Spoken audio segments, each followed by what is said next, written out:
ご理解第9節。天地金の神は終始嫌いをせぬ。信心は心を背も持ってはならぬ。心を広を持っておれ。世界を広を考えておれ。世界は我が心にあるぞ。心が豊かであるときは何を聞いても見ても心に触りません。信心によるありがたしの心は広い豊かな麗しの心です。小さいことに心を汚し心配になり、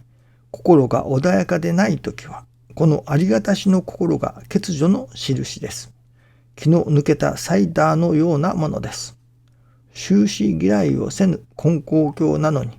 うちの信者を取ったの取られたのとうちうちで騒ぐなどはお道の信奉者として最低です。ナンセンスです。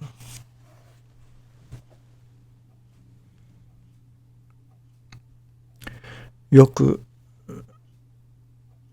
失敗は成功のもとと言われますけれども、昨日は大失敗をしてしまいました。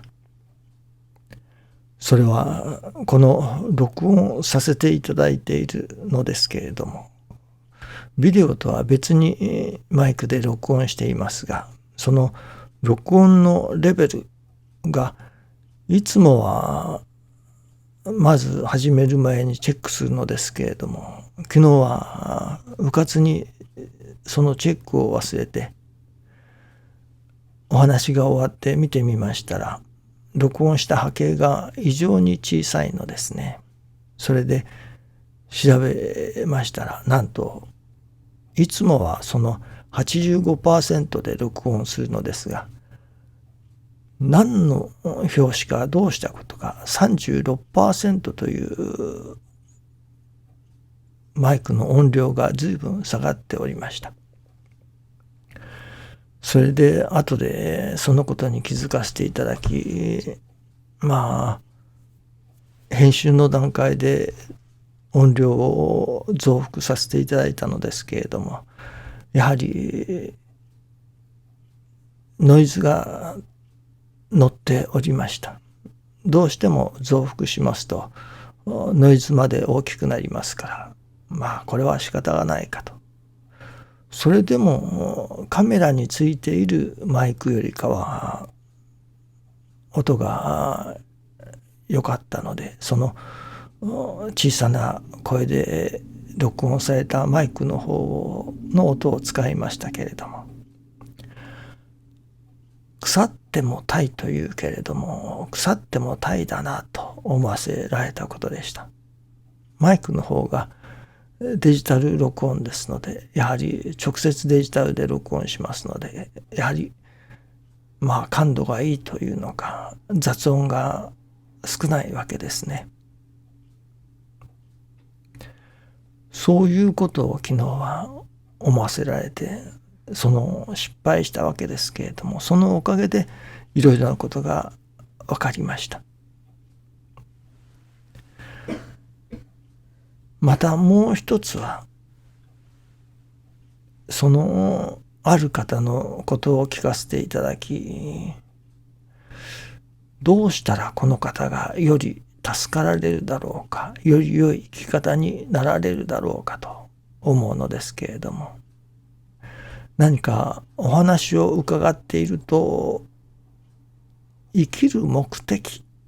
というものをあまり感じられないのですね。あんまり欲がないというのでしょうか。やはり人間に欲があるということは、その欲は生きる原動力になる大切なものだと思わせていただきました。教祖様が欲を離せとおっしゃっておられますけれども、また信心させていただくと欲が強くなるともおっしゃっておられます。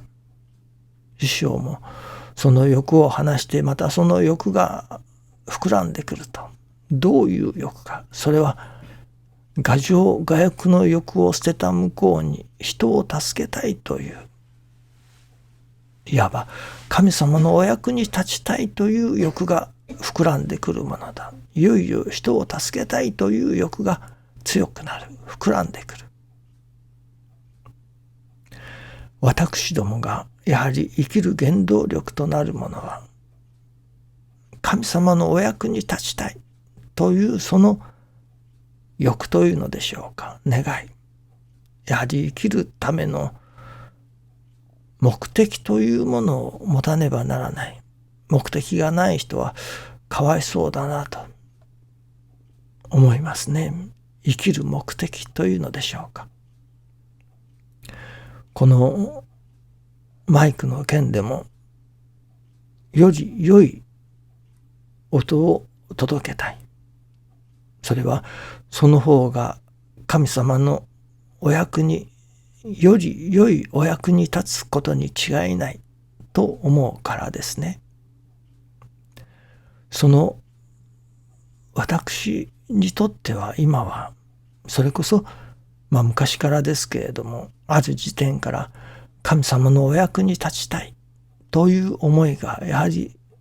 私の生きる原動力ですね。その神様のお役に立つために、さあどうしたらいいだろうか、ああしたらいいだろうか、こうしたらいいだろうかということが全ての元になっていますね。やはり私どもが生きる上でのその生きる目的というものが定まっていなければ、何のために生きているのか、ただ生かされているというのか、ただ生きている、ただ食べるものを食べて、何というのでしょうかね。やはり生きる目的というものがあまりない人が多いのかなと思わせられています。そういう意味においては、欲深い人はある意味幸せかもしれませんね。その欲のために生きようと思います。一番いい欲は神様のお役に立ちたいというその欲かもしれませんね。徳の亡者と言われますけれども、自分の我情我欲を満たすことの欲ではなく、ご神徳をいただきたい。それも人が助かるためにご神徳をいただきたい。我が心をいただきたい。というその徳の亡者。そういう我が心の亡者でもいいのかもしれません。そういう神様のお役に立ちたいという生きる目的が定まると、これはありがたいなと思いますね。お互いがどこに生きる目的を持っているのか、持っていない方もおられるかもしれません。ならば、その生きる目的をぜひ持ってほしいものですね。そしてそれが神様のお役に立ちたい、神様の御用に使うてもらいたいということが生きる目的となるような、何かそういう出会いをいただいてほしいと思いますね。どうぞよろしくお願いいたします。ありがとうございます。